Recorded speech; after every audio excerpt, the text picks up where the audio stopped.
Hello, everybody. So this week is French bread. This is one of the examples where really simple ingredients done right can make a great product.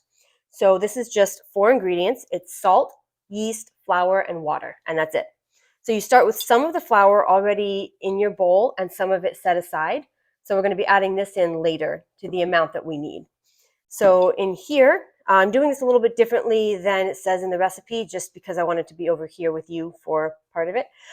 So this is some of the flour, and then I have salt, and I have the yeast.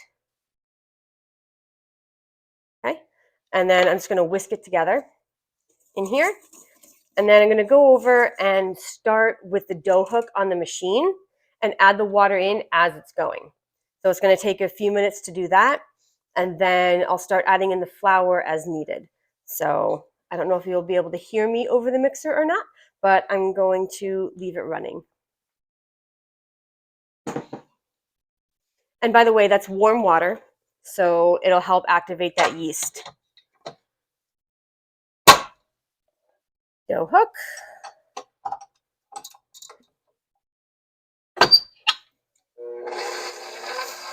Going up to level 2 only, just because you don't want to overextend your machine. And I'll start adding this in.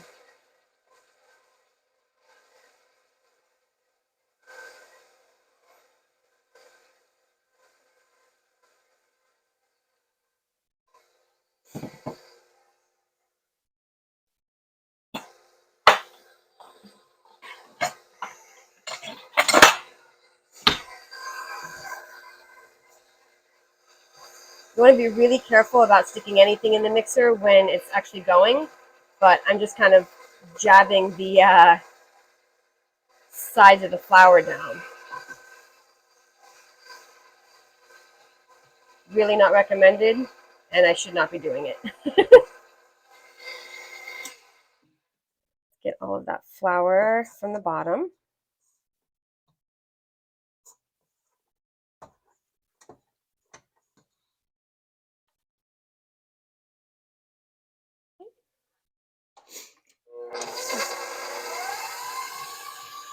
Okay, so I just took this off of the mixer. I wanted to mention that these should always be hand washed, the metal ones, because you can get, if you put it in the dishwasher or let it soak in water, you can get like a grayish oxidized coating on it, which isn't harmful, but it doesn't look pretty. It's annoying when you touch it, it comes off on your hands, and you don't really want that in your food.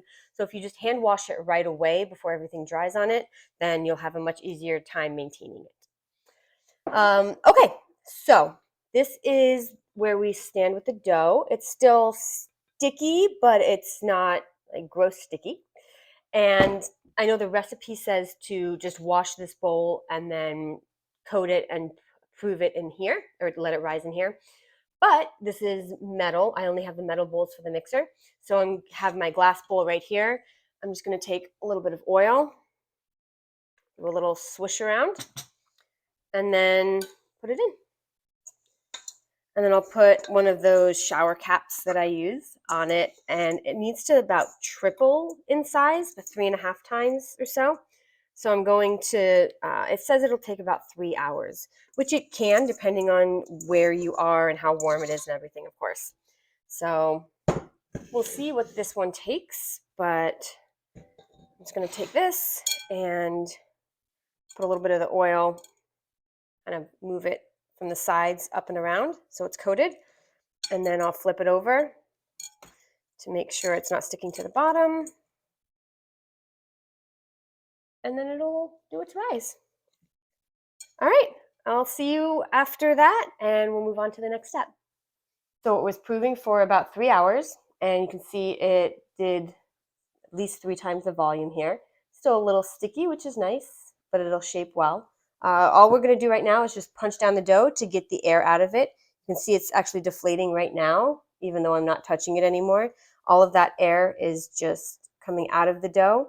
And this is going to make the dough stronger because the yeast will have to work harder again to start growing. So just punching out the air, and we're going to let it sit for another about 2 hours, and we want it to triple again.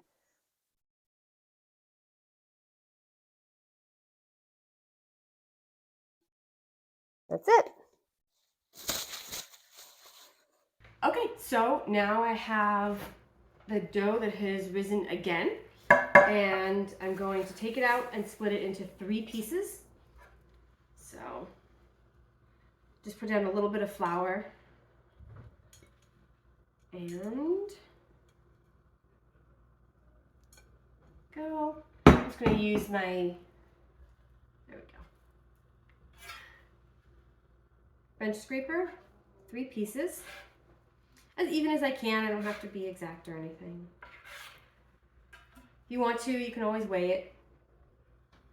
So I'm going to fold it over onto itself in half and then just kind of let it sit for a minute, just to rest it for about 5 minutes or so. So the dough is still really soft, so I'll be able to shape it pretty easily. So all I'm going to do is take this and I'm going to roll it a little bit, just putting a little more pressure on the out. When I come back down, it's out. So I'm rolling here and then rolling out so that you get that nice shape to it. So it'll taper a bit at the ends and it'll just rise for another hour and a half or so. So here's one. And you could do this more in 2 loaves if you wanted bigger loaves, but I'm gonna do kind of the smaller version, a little more petite. So this is knocking the air out of it when I'm pulling it, but that's fine because that yeast can bring it right back up.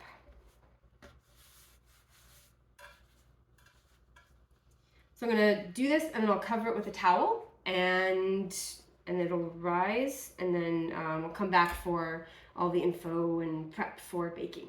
So I'll see you soon. All right, so these have been sitting out and doing their final proof. The shape flattened out a bit, but we'll see how it does in the oven with the moisture. There are a few different ways you can do moisture. One of them is to spray in the oven every 5 minutes. And you're going to be baking these for about 25 minutes total. These are smaller, so you may be looking around 20, 21 minutes. But we're going to slash them, and I'm going to do the spraying method, the spray bottle, as opposed to putting the pan in the bottom and putting the water inside of that. So before I spray them, these have a nice little coating on them now that they've been sitting out, so it's going to be much easier to cut. And when you're cutting it, you want to make sure, see, you can see right here. There we go. So I'm going to do diagonal cuts here. But if I stop here, I want to make sure that I don't go below that starting my next cut. So I want to come like across from here because that's going to help it spread out really nicely. So I ended here and I don't want to come down here. I want to start this one up here and cut it, and I cut it. You can do some kind of fancy cuts. You could do, let's see, I can do it this way to show you. So this one I'm starting here, and make sure you're not going straight down into the bread. You do want to have a little bit of an angle so it doesn't seal up. And you can kind of do a little, doing it kind of backwards here. So a little swoosh, and then you start it again above where that one ended, and you swoosh, and you're kind of making little S's. So it's another version. Or you could just do a standard kind of down the middle. But this is the traditional kind of French bread cut. But you can have a lot of fun with this too. You can do other varieties. So I'm going to do that and put a pretty decent slit in it. All right, so I'm going to spray it. My oven's been preheating to 450 for probably about an hour. It's been at temp, so it's going to have a nice high heat to it. After you cook them for about 10 minutes or so, actually 15 minutes, because if you're doing the spray, you want to let it sit for a little bit in there with the moisture. So you're going to spray it, put it in, spray it at 5 minutes, let it cook more, spray it at 10 minutes, and then you can, at 15 minutes, you can take it off of the sheet if you want to, and put it right on the baking stove if you have one in there, and that'll make the bottom a lot crispier. Some people bake it directly on the stone, and they just use like a pizza peel with some semolina or corn flour on it to get it off into the oven. So I'm gonna probably take them off and put them on the baking stone at the 15 mark, but I'm gonna spray, do it pretty generously because you want that initial moisture to be pretty high in there. And make sure you get the sides too, because it does affect the texture of that outside too. And then I'm gonna put them in the oven.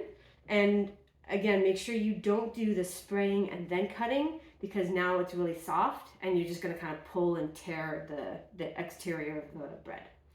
So we'll come back after they're baked and see how it turned out. All right, so these were in the oven for a total of about 22 minutes.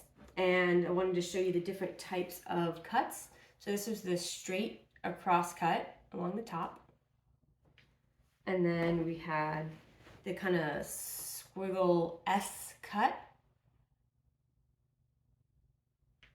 And then this is the kind of more traditional diagonal cuts. So I'm gonna cut it open and see the inside and then taste it. Oh, wow. So I did take it off of the baking sheet and put it onto the baking stone for the last 12 minutes or so. So you can see that it did brown up really nicely. And listen, I don't know if you can hear that really well, but it's a nice airy sound, and you have a nice crunch to it. Okay. Shatters a little bit when I cut it. That's really nice. All right. Honey, you want to try it? All right. Here you go. So his interior, and it's nice. It springs back. If I push really hard, it springs back. All right. Cheers.